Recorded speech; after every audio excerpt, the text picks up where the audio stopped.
Naneshwari Chidrawar. Welcome to my channel Anytime Maths. In this video, we are covering important topic, simple interest.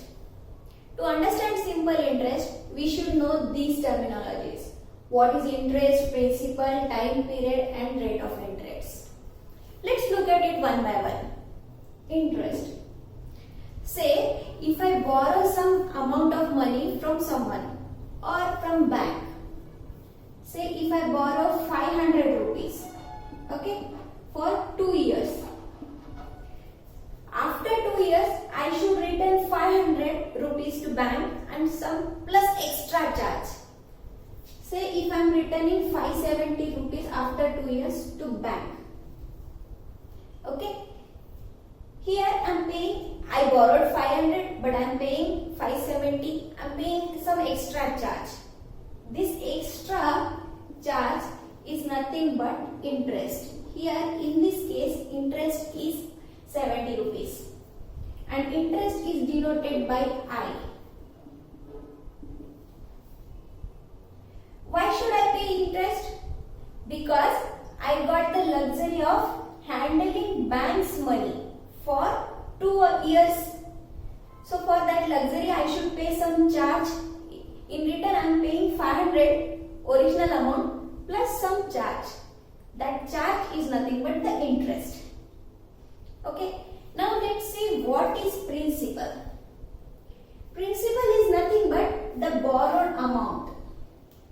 Here in this case I borrowed 500 rupees. So in this case my principal is 500 rupees. Principal is denoted by P. Now let's see what is time period. Time period is nothing but the duration for which I am handling the bank's money or someone's money. In this case, I am using bank's money for 2 years. So, duration is 2 years. This is called time period and denoted by L. Now, let's see what is rate of interest. Rate of interest is denoted by R. It is nothing but charge on every 100 rupees.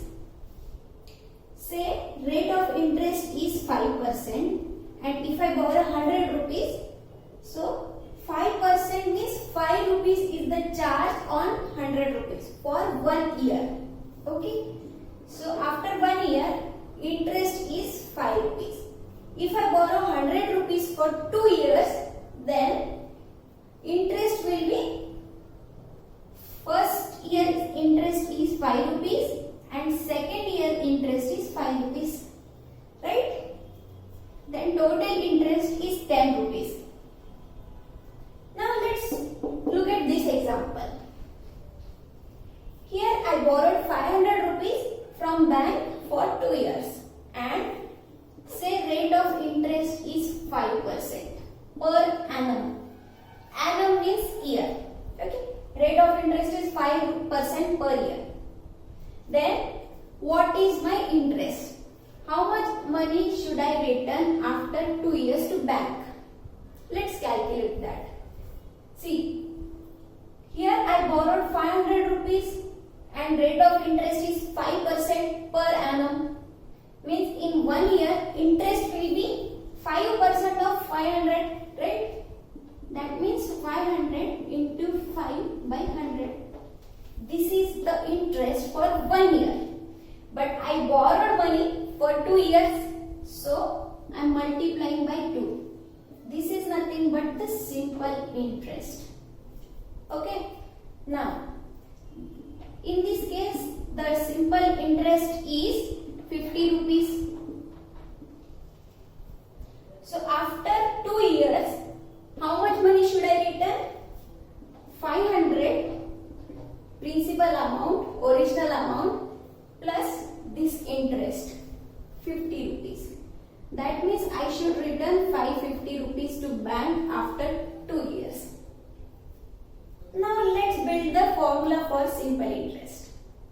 Simple interest is calculated by multiplying P into, this is P, this is R, into N. P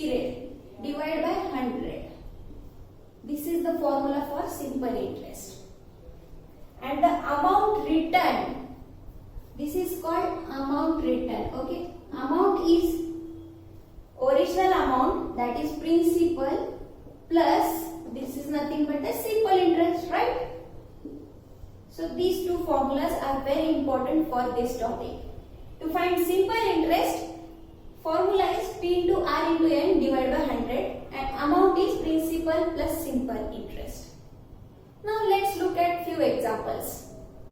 Here question is, Sita borrowed 1200 rupees from Shyam at 9% per annum simple interest.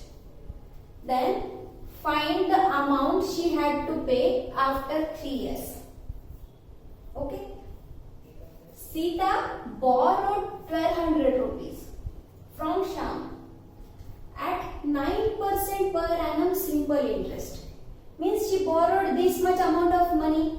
That means principal is 1200 rupees and rate of interest R is 9% per annum. Simple interest. Find the amount. Find the amount she had to pay after 3 years. Means duration is 3 years, right? And we need to find the amount. We have principal, we have rate of interest and duration. Then we can simply find simple interest and then find amount, right? Now let's find simple interest. Simple interest is nothing but P into R into N divided by 100. Let's substitute the numbers and find simple interest here. P is 1200 into rate is 9%, duration is 3 years divided by 100. This gets cancelled. 108 into 3. This is nothing but 324 rupees. Okay. Now simple interest is this much. So amount written is nothing but the principal amount, original amount plus simple interest. Now principal is 1200 plus simple interest is 324. So this much amount she should return. She had to pay 1524 rupees to Shyam after 3 years. Now let's look at another example. Here question is, what sum of money will yield 1407 rupees as interest in 1.5 years at 14% per annum simple interest? Means what? What is the sum of money? Means say if X amount is invested for 1.5 years at 14% per annum. That X amount will yield 1407 rupees as an interest. Okay? Means here we need to find principal, that we don't know. And time period L is 1.5 years. 1.5 year means this is nothing but 1.5, right? Rate of interest is 14% per annum. Annum means year. And this much principal amount will yield interest as 1407 rupees. Interest means simple interest in this case. Now, how to find principal? We know simple interest, we know time period and rate of interest. We can find principal by simple interest formula. Simple interest is nothing but P into R into N divided by 100, right? Let's substitute the values and find P. In this case, simple interest is 1407. Principal we don't know. R is 14 into years is 1.5 divided by 100. Now 14 into 1.5, this is nothing but 21. Now principal here is 1407 into 100 divided by 21. 7 3s are, and this will give 201. 3 1s are, and this is 67. So my principal amount is 6700. 6,700 rupees. So this much principal amount, this much sum of money will yield 1,407 rupees as interest. Thank you everyone. Hope you like this video and understood the concept.